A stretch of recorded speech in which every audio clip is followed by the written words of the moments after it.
Hey guys, this is Zlewikk, and as usual every week we're gonna discuss about the next Team Talks. So an unofficial dev diary for not yet announced game called Project Ceasar, but we all know by now that it is EU5. I think after last week very interesting dev diary, today is gonna about technologies. Today is gonna be as good because we're gonna talk about a feature that a lot of us love in EU4, colonization. So first of all, you will be able to explore by area.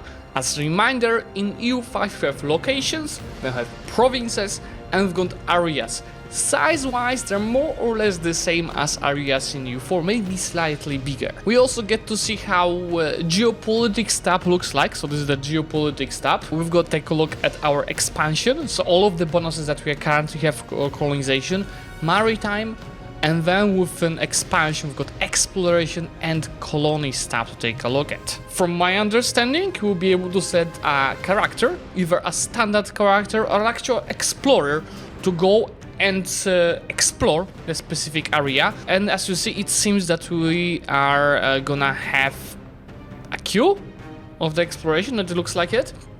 And from very important stuff that Johan is mentioning here, a normal character will take much more time to explore versus an actual explorer. Exploration can be done area by area, so we cannot get really historical like Christopher Columbus, that he of course went through some of discovered sea areas, but he went straight to the New World for a few areas that he did not know before. So that won't be really historical in EU5. You have to go area by area, which from historical point of view is lame, but from the gameplay point of view, I think it's fair. And we'll see how it works in actual game. Let me know what you think, guys. To start an exploration, you have to pay a big amount of money, and then you also have to pay maintenance of this exploration, also I think in money, but also in resources. And in this case we're only getting to know about manpower from the land exploration and sailors for the sea exploration, but I assume there should be some goods required to explore, right? Interestingly, in EU4 you pretty much always succeeded in exploration, unless your fleet got killed during the war. In EU5 there will be a chance of failure of your mission, so it's gonna be more historical, where your character and the whole exploration fleet can die. Remember from the dev dive about characters that each of them has an administrative, diplomatic and military skill that impacts different areas, and I think they're saying one of the stuff is redacted, and I'm pretty sure that was about exploration itself. So admin abilities of the character itself is gonna impact the cost of the exploration. Diplomatic ability is gonna impact the success chance, while military the speed of exploration. Here's where it's mentioned that explorers will be far superior, and you might ask, okay, how do I get explorers then? Of course, some countries will get them through historical events, but worry not, if you're not one of these countries and you want to still colonize, to create an alternate history, it will be possible, because once you embrace the New World institution, you'll be able to get Age of Discovery advance called Commission Explorers that will allow you to get actual explorers. And before that you can explore without explorers. Obviously exploration early on in game will be very slow. They're taking years to complete, many years to complete, but over time with the technological advances you'll be making it much faster to explore. They're mentioning something that was visible on the first dev diaries when they showed the world map, where we could see the sea tiles. That, it's not like in EU4 that whole, let's say, Atlantic Sea tiles, but specific tunnels. And that's what they're saying here, that these sea lines are designed to be more historical. There's an example of advance that is unique, but not for a nation, but rather group of nations with a capital in subcontinent of Western Europe. That's called Route to Indies, which is giving yearly failure chance of exploration -1%. Additionally, like in EU4, you can steal maps with your spy network, and that's something new. The maps will be spreading automatically to the other nations, but it's gonna be extremely slow. You see 150 years. But yeah, this is it for today's diary. Short and sweet and exciting. Next week we'll talk about the combat. But before I jump to the comment section, I think this is I like that they are trying a bit new approach, but it's still not that far away from the experience that we had in EU4. It looks like it will be less... I'll be honest, it was too manual in EU4, we had to click for everything to explore. Here it seems to be able to have a queue, or even a few explorers at once to colonize, just like in EU4, so that's pretty cool. It's good to know that the advances are impacting exploration. Technologies did as well, but it was only colonial range.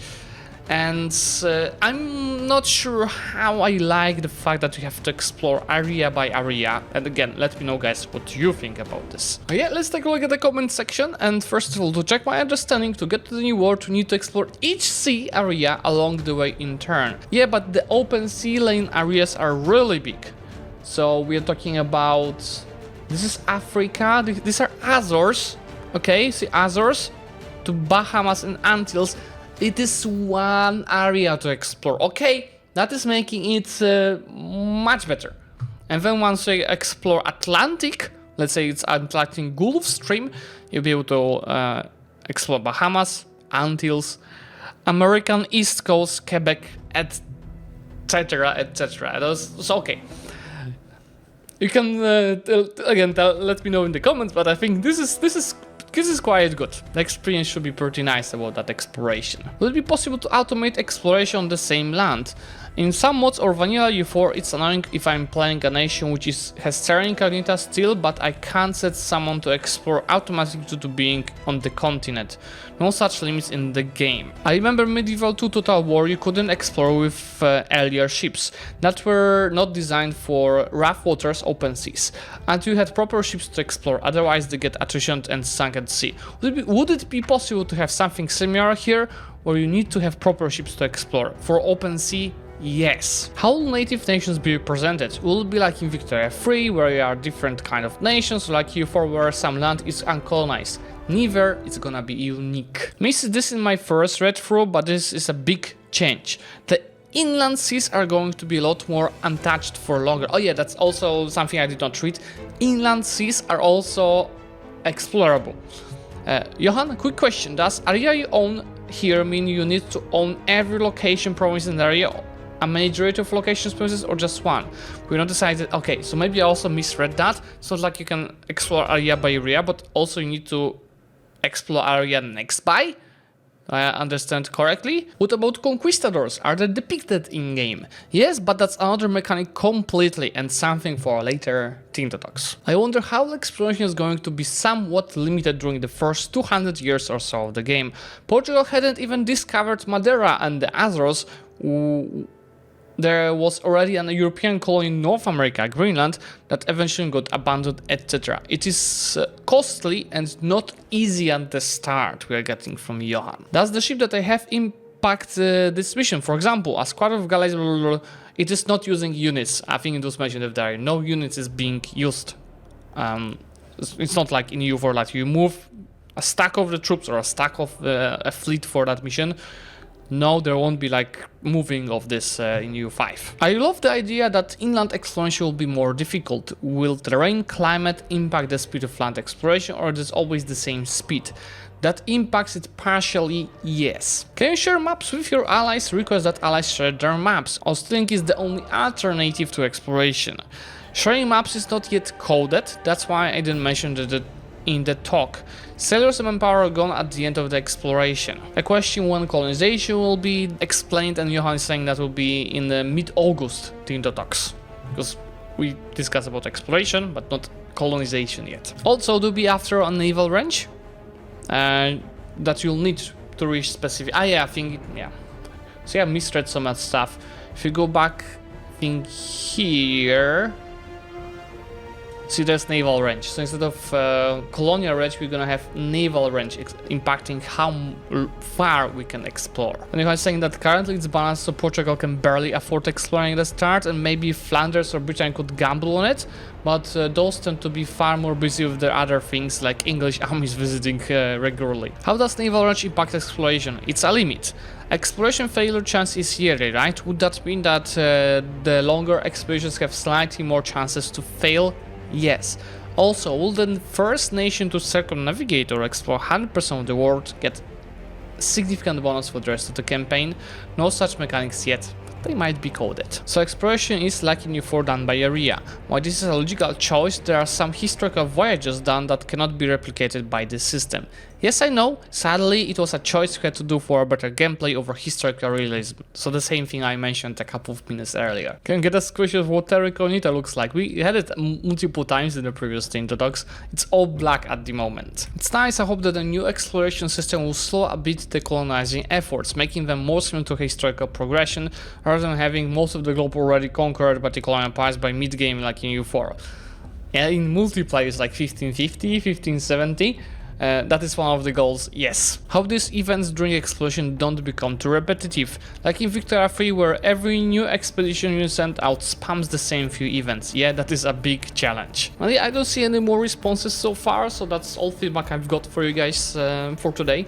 And then again, let me know what you think about this type of exploration. I did there was a lot of clarity in the comment section compared to what I was saying initially based on reading the Tinto Talks. And obviously, as always guys, please do leave a like on this video to help me reaching more people, and subscribe to the channel to get notified about the next week's Tinto Talks. Bye!